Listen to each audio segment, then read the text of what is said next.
ஆக்கப்பூர்வமான நிகழ்வுகளை அலசி ஆராய் ஒரு களம். RDX திங்கள் முதல் சனிக்கிழமை வரை இரவு 7 மணிக்கு.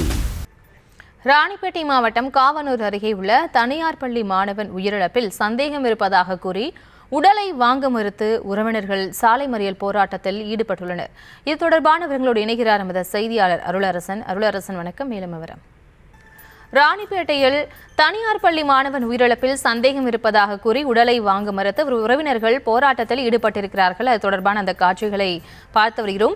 சிறுவனின் இழப்பிற்கு நீதி வேண்டி அங்கு அவர்கள் போராட்டத்தில் ஈடுபட்டிருக்கிறார்கள்.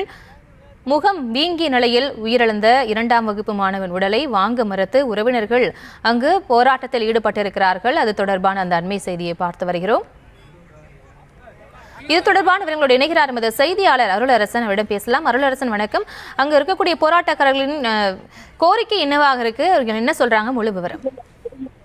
நிச்சயமாக பிரியங்கா, திமிரி அருகே 2ஆம் வகுப்பு பள்ளி மாணவன் மர்மமான முறையில் நேற்று வகுப்பறையில் மரணமடைந்திருக்கும் சம்பவத்தின் உண்மை காரணத்தை அறிய வேண்டும் என தெரிவித்து பெற்றோர்கள் மற்றும் உறவினர்கள் தற்போது சாலை மறியல் போராட்டத்தில் ஈடுபட்டு வருகின்றனர்.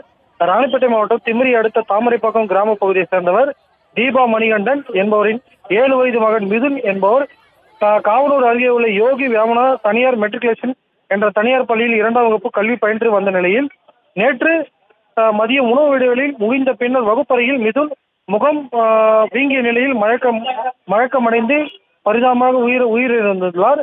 இதனை அடுத்து மிதுன் மர்மமான முறையில் உயிரிழந்த நிலையில் அவர் மதியம் உட்கொண்ட கேக்கின் மூலம் ஏதேனும் பாதிப்பு ஏற்பட்டு உயிரிழந்திருக்கலாம் என சந்தேகத்தின் நிலையில் தற்போது அவர்களது பெற்றோர்கள் உயிரிழந்துள்ள மிதுனின் மரணத்தில் மர்மம் இருப்பதாக தெரிவித்து அவரது உடலை வேலூர் அரசு மருத்துவமனையிலிருந்து வாங்க மறுப்பு தெரிவித்து தற்போது தாமரைப்பாக்கம் பகுதியில் சாலை மறியல் போராட்டத்தில் தற்போது ஈடுபட்டு வருகின்றனர்.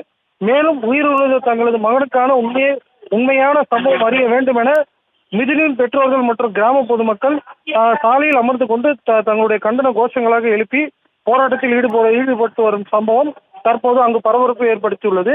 மேலும் இச்சம்பவம் குறித்து மாவட்ட காவல் துணை கண்காணிப்பாளர் இமயவர்மன் தலைமையிலான போலீசார் அங்கு சென்று அங்கு பெற்றோரிடம் பேச்சுவார்த்தை நடத்தினர். ஆனால் பேச்சுவார்த்தையின் உடன்பாடுகள் தற்போது கிட்டத்தட்ட 3 மணி நேரத்துக்கு மேலாக பெற்றோர்கள் மற்றும் உறவினர்கள் சாலை மறியல் போராட்டத்தில் ஈடுபட்டு வருகிறது என்பது குறிப்பிடத்தக்கது. பிரியங்கா, விவரங்களுக்கு நன்றி அருளரசன். ஆக்கப்பூர்வமான நிகழ்வுகளை அலசி ஆராய் ஒரு களம்.